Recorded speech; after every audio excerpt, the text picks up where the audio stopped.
What up? I am Kap Kallous, 1/3 of Smash City Gauntlet, representative of Ozone, Florida. I know like the first like hip hop album I got. Well, first like my uncles were involved like somewhat in the Miami bass industry in Miami, and they had like this they like produced records for like a handful of like kind of like people you've never heard of in like the Miami bass scene, but like I remember being in the studio with them sometimes and being like, what is this, like Bass Robot and like Breezy Beat MC, and like being like really into like heavy bass and thinking that was dope. And then like that turning me on to like Uncle Luke, being like super young.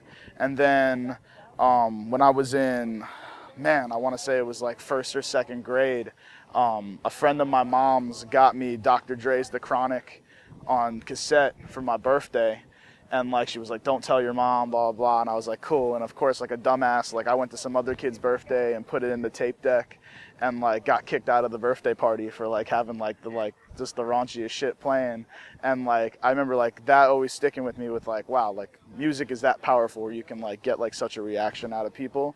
So like that's when I was like, all right, like I fuck with hip hop like even heavier, now, because I know that I can like really like fuck with people, because I've always been like super antagonistic, I guess, in my ways.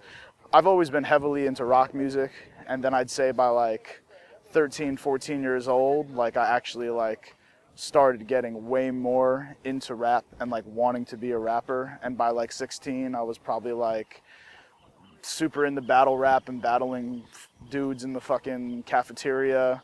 And then like people told me I was good at it, and then I guess like, being unconfident as a teenager, when someone tells you you're good at something, you stick at it, and I liked the attention, and now here I am still trying to get attention for saying, annoying stuff and getting under people's skin. So they used to have a store, they don't have them anymore, called Blockbuster Music.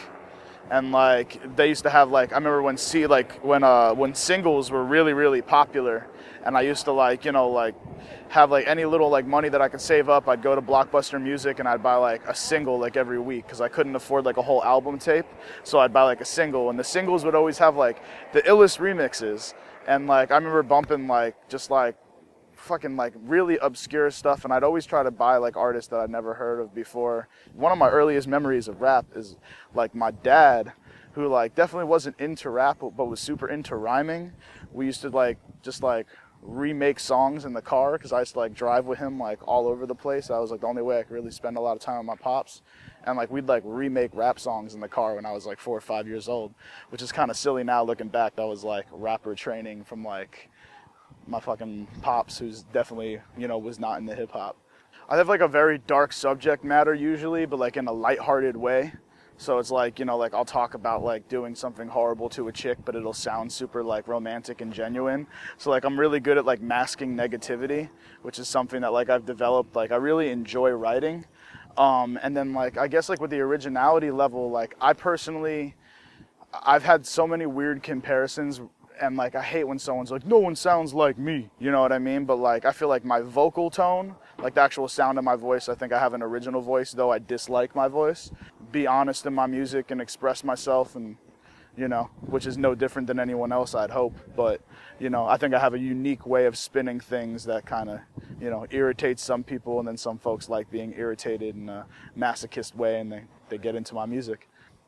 Be inspired, but don't sound like your inspiration. I feel like people get that mixed up a lot, but still like pay homage, and I think that's dope. So I tip my hat to those cats. One of the things is like I've always wanted to like sing, and I'm like a horrible singer, but I've learned how to sing in a weird way that if I layer it correctly sounds good. So like that's one thing I've been able to overcome, because like even like back in the day, like I mean I'd way rather be a singer in a rock band than like be rapping right now, you know what I mean? But it just, that shit didn't work. So that was one thing I definitely overcame. And I mean, anyone who's really making art or music is because they don't want to be forgotten when they die in some way that's in your head, like and what you'll remember me by is my music. And like one thing I stand on is like I'm horrible at the internet.